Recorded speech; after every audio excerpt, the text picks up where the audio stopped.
Hi hello guys, welcome back to K ಅಪ್ಡೇಟ್ಸ್ಗೆ ಸುಸ್ವಾಗತ. ಈ ಒಂದು ವಿಡಿಯೋದಲ್ಲಿ ನಿಮಗೆ KCET ಬಂದಿರುವಂಥ ಕಟ್ ಆಫ್ನ ನೋಡ್ತಾ ಹೋಗೋಣ. ಮತ್ತು ಯಾವ ಒಂದು ಸ್ಟೂಡೆಂಟ್ಸ್ಗೆ ಯಾವ ಕೋರ್ಸಸ್ ಸಿಗುತ್ತೆ ಅದ್ರ ಬಗ್ಗೆ ಕಂಪ್ಲೀಟಾಗಿ ಎಕ್ಸ್ಪ್ಲೇನ್ ಮಾಡ್ತೀನಿ.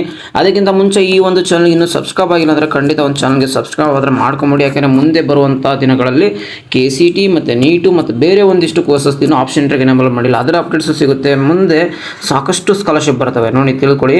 ಯಾಕಂದರೆ ಈಗ ಅಡ್ಮಿಷನ್ ಮಾಡಿಸ್ತೀರಾ, ಅಡ್ಮಿಷನ್ ಫೀಸ್ ನೋಡಿ ಇಲ್ಲಿವರೆಗೆ ಎಷ್ಟು ಕಟ್ಬಿಟ್ಟು ಒಂದೇ ಸರಿ ಲಕ್ಷಾಂತರ ರೂಪಾಯಿ ಕಟ್ಟಬೇಕಂದ್ರೆ ಸ್ಟೂಡೆಂಟ್ಸ್ಗೆ ತುಂಬಾ ಕಷ್ಟ ಆಗುತ್ತೆ. ಸಾಕಷ್ಟು ಸ್ಕಾಲರ್ಶಿಪ್ ಪಡೆದಿರುವ ನನಗೆ ವಿತ್ ಪ್ರೂಫ್ ಸಮೇತ ನಿಮಗೆ ಯಾವ ಥರ ಸ್ಕಾಲರ್ಶಿಪ್ ಆಗಬೇಕು, ವಿತ್ ಓನ್ಲಿ ಗೌರ್ಮೆಂಟ್ ಅಲ್ಲ, ವಿತ್ ಪ್ರೈವೇಟಲ್ಲಿ ಬರುವಂಥ ಸ್ಕಾಲರ್ಶಿಪ್ ನಿಮಗೆ ಅಪ್ಡೇಟ್ ಮಾಡ್ತಾ ಇರ್ತೀವಿ. ಓಕೆನಾ, ಬನ್ನಿ ಆ ಸ್ಕಾಲರ್ಶಿಪ್ ಬಗ್ಗೆ ನೆಕ್ಸ್ಟ್ ಅಪ್ಕಮಿಂಗ್ ಡೇಸಲ್ಲಿ ಮಾತಾಡೋಣ.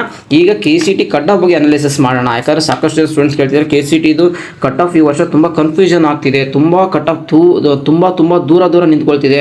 ಹೋದ ವರ್ಷ KCET ಕಟ್ ಆಫ್ ನೋಡಿಕೊಂಡ್ರೆ ಈ ವರ್ಷ ಕಟ್ ಆಫ್ ನೋಡಿಕೊಂಡ್ರೆ ತುಂಬ ಡಿಫ್ರೆನ್ಸ್ ಇದೆ, ಯಾಕೆ ಈ ಥರ ಆಗ್ತಿದೆ ಅಂತ ಒಂದು ಕ್ವಶನ್ಸ್ ಕೇಳ್ತಿದ್ದೀರಾ. ನೋಡಿ, ನಾನು ಹೇಳ್ತಾ ಹೋಗ್ತೀನಿ ಏನಾಗ್ತಿದೆ ಈ ಸಮಸ್ಯೆ ಅನ್ನೋದು. ಇದೇ ನೋಡಿ ನಿಮಗೆ ಈ ವರ್ಷದ್ದು rest of Karnataka cut off ranks ಅಂತಂದು ನೋಡಿ. ಎರಡು ಥರ ಕಟ್ ಆಫ್ ಬರುತ್ತೆ, ಒಂದು ಹೈದರಾಬಾದ್ ಕರ್ನಾಟಕ, ಒಂದು ರೆಸ್ಟ್ ಆಫ್ ಕರ್ನಾಟಕ. ಹೈದರಾಬಾದ್ ಕರ್ನಾಟಕ ಅಂದರೆ ನಮ್ಮ ಇಂದು ಅಂದರೆ ಏನು 8 ಜಿಲ್ಲೆ, ಕಲ್ಯಾಣ ಕರ್ನಾಟಕ ಅಂತ ಕರಿತೀವಲ್ಲ, 8 ಜಿಲ್ಲೆಗಳಿಗೆ ನಾವು ಹೈದರಾಬಾದ್ ಕರ್ನಾಟಕ ಅಂತ ಒಂದು ಆ ಒಂದು ಅಂಡರ್ ಬರುವಂಥ ಆ ಒಂದು ಕ್ಯಾಟಗರಿಗೆ ಸಪ್ರೇಟಾಗಿ ರಿಸರ್ವೇಷನ್ಸ್ ಇರುತ್ತೆ. ಆ ಒಂದು ಡಿಸ್ಟಿಕಲ್ಲಿರೋರಿಗೆ ಅವ್ರಿಗೆ HK ಅಂತ ಇರುತ್ತೆ. ಅದು ಆ ಒಂದು ಸ್ಟೂಡೆಂಟ್ಸ್ ಆ ಒಂದು ಕಟ್ ಆಫ್ ಅನ್ನು ನೋಡ್ಕೊಳ್ಳಿ. ಇದು ನಾನು ರೆಸ್ಟ್ ಆಫ್ ಕರ್ನಾಟಕ ನೋಡ್ತಾ ಇದ್ದೀನಿ, ಈ ಒಂದು ಎಕ್ಸಾಂಪಲ್ ಕೊಡೋಕ್ಕೋಸ್ಕರ, ಮತ್ತು ವಿತ್ ರೀಸನ್ ಕೂಡ ಹೇಳ್ತೀನಿ ಯಾರ್ಯಾರಿಗೆ ಏನೇನಾಗುತ್ತೆ ಅಂತಂದು. ಓಕೆನಾ, ಇಲ್ಲಿ ನೋಡ್ಬೋದು ನೀವು ಎಕ್ಸಾಂಪಲ್ ಈ 001 Visvesvaraya college of engineering college ನಿಮಗೆ ನೋಡ್ತಾ ಹೋದರೆ ಇಲ್ಲಿ GM ಅಲ್ಲಿ ಎಷ್ಟು ನಿಂತ್ಕೊಂಡಿದೆ ಅಂದರೆ ನಿಮಗೆ ರ್ಯಾಂಕ್ ಬಂದ್ಬಿಟ್ಟು ನೋಡಿ ಕಾಣಿಸ್ತಿದೆ ನಿಮಗೆ 3050 ಅಂದರೆ ಅದು ಕಂಪ್ಯೂಟರ್ ಸೈನ್ಸ್ ಆ್ಯಂಡ್ ಇಂಜಿನಿಯರಿಂಗ್ಗೆ. ಮತ್ತು ನಿಮಗೆ ಅದೇ ಥರ ಬೇರೆ ಒಂದು ನೋಡ್ತಾ ಹೋದರೆ ನೆಕ್ಸ್ಟ್ ನಿಮಗೆ ಆರ್ಟಿಫಿಷಿಯಲ್ ಇಂಟೆಲಿಜೆನ್ಸ್ ಆ್ಯಂಡ್ ಡೇಟಾ ಸೈನ್ಸ್ಗೆ ನೋಡ್ತಾ ಹೋದರೆ ನಿಮಗೆ ಎಷ್ಟು ಕಾಣಿಸ್ತಿದೆ 3736.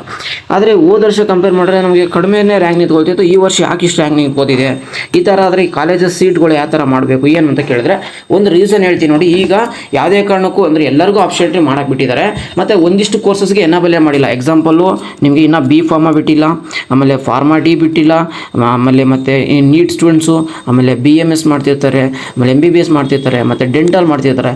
ಎಲ್ಲ ಸ್ಟೂಡೆಂಟ್ಸ್ ಏನು ಮಾಡ್ತಾರೆ, ಎಲ್ಲರೂ ನಿಮಗೆ ಇದೇ ಒಂದು ಈಗೇನು KCET ಏನೇನು ಎನೇಬಲ್ ಆಗಿದ್ದಾವೆ ಆ ಒಂದು ಕೋರ್ಸಸ್ಗೆ ಆಪ್ಷನ್ ಎಂಟ್ರಿ ಮಾಡ್ತಾರೆ. ಓಕೆನಾ, ಈ ಒಂದು ರೀಸನ್ಸ್ ಹೋಗಿ ಕಟ್ ಆಫ್ ತುಂಬ ಅಂದರೆ ತುಂಬ ನಿಂತ್ಕೊಳ್ತಿದೆ ನೋಡಿ. ಬೇರೆ ಎಲ್ಲ ಒಂದು ಕೋರ್ಸಸ್ ನೋಡಿ ಸಾಕಷ್ಟು ವೇರಿಯೇಷನ್ಸ್ ಆಗಿದೆ. ಹೋದ ವರ್ಷ ಕಟ್ ಆಫ್ ನೋಡಿಕೊಂಡ್ರೆ ಸ್ವಲ್ಪ ಒಂದು ಆವ್ರೇಜ್ ಪರವಾಗಿಲ್ಲ, ಈ ಒಂದು ಕಾಲೇಜು ನಮಗೆ ಸಿಗ್ಬೋದು, ಮಾಡ್ರೇಟ್ ಇತ್ತು. ಈ ಒಂದು ಸೇಫ್ ಅನ್ನೋ ಒಂದು ಕಾಲೇಜಸ್ ಕೂಡ ಈ ವರ್ಷ ಏನಾಗಿದೆ ಸಿಕ್ಕಿಲ್ಲ ಎಷ್ಟೋ ಸ್ಟೂಡೆಂಟ್ಸ್ಗೆ. ಆಮೇಲೆ ಒಂದಿಷ್ಟು ಸ್ಟೂಡೆಂಟ್ಸು ಕಾಲೇಜ್ ಸಿಕ್ಕಿಲ್ಲ ಅನ್ನೋ ಒಂದು ಸ್ಟೂಡೆಂಟ್ಸ್ ಏನು ಮಾಡ್ತಿದ್ದಾರೆ ಅಂದರೆ ತುಂಬ ಲಿಮಿಟೆಡ್ ಆಗಿ ಆಪ್ಷನ್ ಎಂಟ್ರಿ ಮಾಡ್ತಿದ್ದಾರೆ ನೋಡಿ. ಟೈಮು ತುಂಬ ಕಡಿಮೆ ಇದೆ. ಓಕೆನಾ, ಟೈಮ್ ಅನ್ನೋದು ತುಂಬ ಕಡಿಮೆ ಇದೆ. ಈ ಫಸ್ಟ್ ಒಂದು ಇದೇ ಇಂಪಾರ್ಟೆಂಟು, ಇದರ ಆದಮೇಲೆ ನೆಕ್ಸ್ಟ್ ನಿಮಗೆ ಆಪ್ಷನ್ ಎಂಟ್ರಿ ಮಾಡೋಕ್ಕೆ ಕೊಡಲ್ಲ.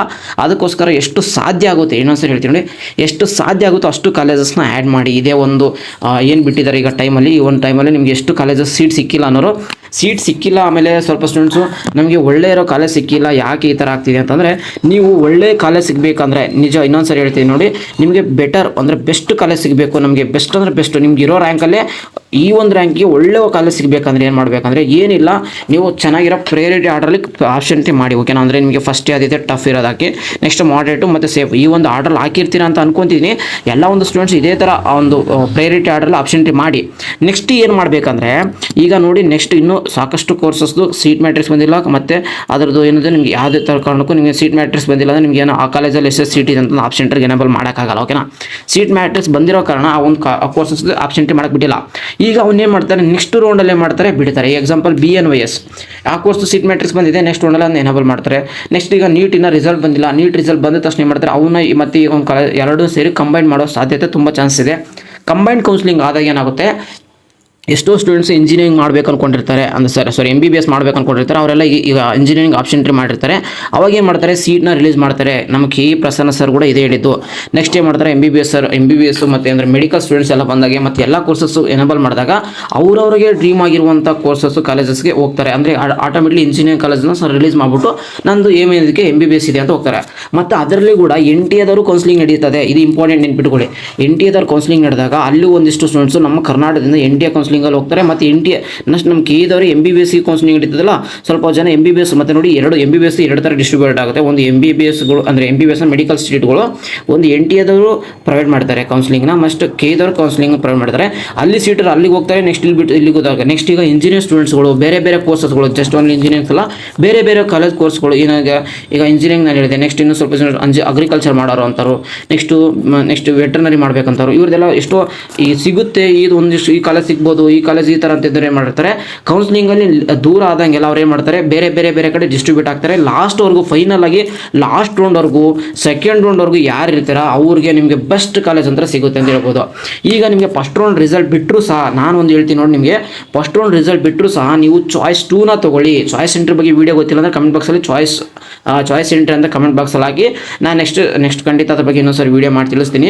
ಯಾಕಂದರೆ ನಿಮಗೆ ಚಾಯ್ಸ್ 2 ತೊಗೊಂಡಾಗ ಈಗ ಸಿಕ್ಕಿರೋ ಕಾಲೇಜ್ ಓಲ್ಡಲ್ಲಿರುತ್ತೆ, ಮತ್ತು ನೆಕ್ಸ್ಟ್ ಏನಾಗುತ್ತೆ ಇದಕ್ಕಿಂತ ಚೆನ್ನಾಗಿರೋ ಕಾಲೇಜ್ ಸಿಕ್ಕರೆ ಮಾತ್ರ ಈ ಕಾಲೇಜ್ ರಿಸಲ್ಟ್ ಆಗುತ್ತೆ. ಅದಕ್ಕೋಸ್ಕರ ಹೇಳೋದು ನೆಕ್ಸ್ಟ್ ಇದಕ್ಕಿಂತ ಅಪ್ಗ್ರೇಡ್ ಇರೋ ಕಾಲೇಜ್ ಸಿಗುತ್ತೆ ನಿಮಗೆ. ನೀವು ಅದಕ್ಕೋಸ್ಕರ ಏನು ಮಾಡಬೇಕು, ಚಾಯ್ಸ್ 2 ತೊಗೋಬೇಕಾಗುತ್ತೆ. ಯಾರಿಗೆ ಯಾವ ಕಾಲೇಜ್ ಸಿಗಬೇಕು ಅಂದ್ಕೊಂಡಿದ್ದೀರಾ ಈ ಒಂದು ಸ್ಟ್ರಾಟಜಿನ ಯೂಸ್ ಮಾಡ್ಕೊಳ್ಳಿ.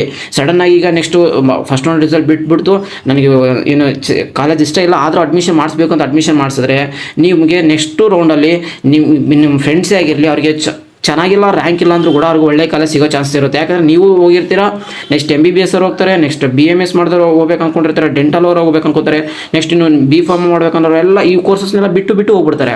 ಅವಾಗ ಇಂಜಿನಿಯರಿಂಗ್ ಕಾಲೇಜಸ್ಗೆ ಜಾಸ್ತಿ ಜನ ಸ್ಟೂಡೆಂಟ್ಸು ಇಂಜಿನಿಯರಿಂಗ್ ಆಯಿತು ಬೇರೆ ಒಂದು ಕೋರ್ಸಸ್ಗೆ ಅವಾಗ ತುಂಬ ಕಾಂಪಿಟೇಷನ್ ಸ್ವಲ್ಪ ಕಡಿಮೆ ಆಗುತ್ತೆ. ಈಗ ಹೆವಿ ಕಾಂಪಿಟೇಷನ್ ಇರೋದ್ರಿಂದ ಕಟ್ ಆಫ್ ಆ ರೇಂಜಿಗೆ ನಿಂತ್ಕೋತಿದೆ. ಎಕ್ಸಾಂಪಲ್ ಈಗ ನಿಮ್ಮ ಕಾಲೇಜಸ್ಗೆ ಯಾವುದೇ ಕೋರ್ಸ್ ಸಿಗ್ಬೋದು ಅಂತ ನೋಡಿದ್ರೆ ನೀವು ಈ ಕಟ್ ಆಫ್ ನೋಡಬೇಕು. ಎಕ್ಸಾಂಪಲ್ ಈಗ ನೋಡ್ಕೊಳ್ಳಿ, ಈಗ ನೋಡಿ ಈಗೇನು ಮಾಕ್ ಅಲಾಟ್ಮೆಂಟಲ್ಲಿ ಏನಾಗಿದೆ 90% ಫಸ್ಟ್ ರೌಂಡ್ಗೆ ಸೇಮ್ ಇರುತ್ತೆ.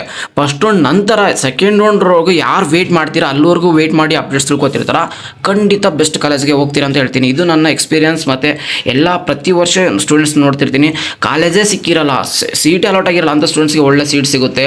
ಆಮೇಲೆ ಫೈನಲ್ವರೆಗೂ ಹೋದವ್ರಿಗೆ ಬೆಸ್ಟ್ ಅಂದರೆ ಚೆನ್ನಾಗಿರೋ ಅಂದರೆ ರ್ಯಾಂಕು ಎಕ್ಸಾಂಪಲ್ ಈಗ 30,000 ರ್ಯಾಂಕ್ ಇರೋನು ಇನ್ನೊಬ್ಬ 50,000 45,000 ರ್ಯಾಂಕ್ ಇರೋನಿಗೂ ಅದೇ ಕಾಲೇಜಲ್ಲಿ ಸೀಟ್ ಸಿಗುತ್ತೆ.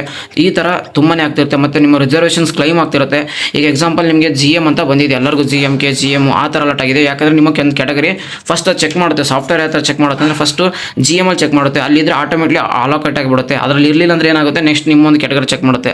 ಯಾಕಂದರೆ ನೀವೊಂದು ಪ್ರಯಾರಿಟಿ ಆರ್ಡರ್ ಹಾಕಿರಲ್ಲ, ಅದಕ್ಕೋಸ್ಕರ ನಿಮಗೆ ಏನಾಗುತ್ತೆ GMಲ್ಲಿ ಅಲಾಟ್ ಆಗಿರುತ್ತೆ. ಫಸ್ಟ್ GMಲ್ಲೇ ಸೀಟ್ ಇತ್ತಂದ್ರೆ ಅದಕ್ಕೆ ಡೈರೆಕ್ಟ್ ಅಲಾಟ್ ಮಾಡುತ್ತೆ, ಆಮೇಲೆ ನೆಕ್ಸ್ಟ್ ನಿಮ್ಮ ಕ್ಯಾಟಗರಿನ ಚೆಕ್ ಮಾಡುತ್ತೆ. ಈ ಥರ ಸಾಫ್ಟ್ವೇರ್ ಆದರೆ ವರ್ಕ್ ಮಾಡುತ್ತೆ ಅಂತ ಹೇಳ್ಬೋದು. ನೆಕ್ಸ್ಟ್ ನೀವು ಒಂದು ಕಾಲೇಜಸ್ಗೆ ಯಾವ ಕೋರ್ಸನ್ನು ಪ್ರತಿಯೊಂದು ಚೆಕ್ ಮಾಡಿ ನಾನು ಈ ಒಂದು ವಿಡಿಯೋದಲ್ಲಿ ಒಂದು ಎಕ್ಸಾಂಪಲ್ ಹೇಳ್ಬೋದು. ಈಗ ದಯಾನಂದ್ ಸಾಗರ್ ಇಂಜಿನಿಯರಿಂಗ್ ಕಾಲೇಜ್ ಬೆಂಗಳೂರು ಅಂತಿದೆಯಲ್ಲ, ಇಲ್ಲಿ ನೋಡ್ಬೋದು ನಿಮಗೆ ಎಷ್ಟು ಕೋರ್ಸಸ್ ಇದಾವೆ, ಸಿಕ್ಕಾಪಟ್ಟೆ ಕೋರ್ಸಸ್ ಇದಾವೆ. ಮತ್ತು ಇದರಲ್ಲಿ ಈ ಸರಿ ನೋಡಿ SC 1, 2, 3 ಮತ್ತು 4 ಈ ಥರ ಇದಲ್ಲ, ಇದರಲ್ಲೆಲ್ಲಕ್ಕೂ 3 ರಿಸರ್ವೇಷನ್ಸ್ ಇದ್ದಾವೆ. ನಿಮ್ಮದು ಯಾವ್ದು ಬರುತ್ತೆ ಅದನ್ನು ಚೆಕ್ ಮಾಡ್ಕೊಳ್ಳಿ, ವಿತ್ GM ಕೂಡ ಚೆಕ್ ಮಾಡ್ಕೊಳ್ಳಿ.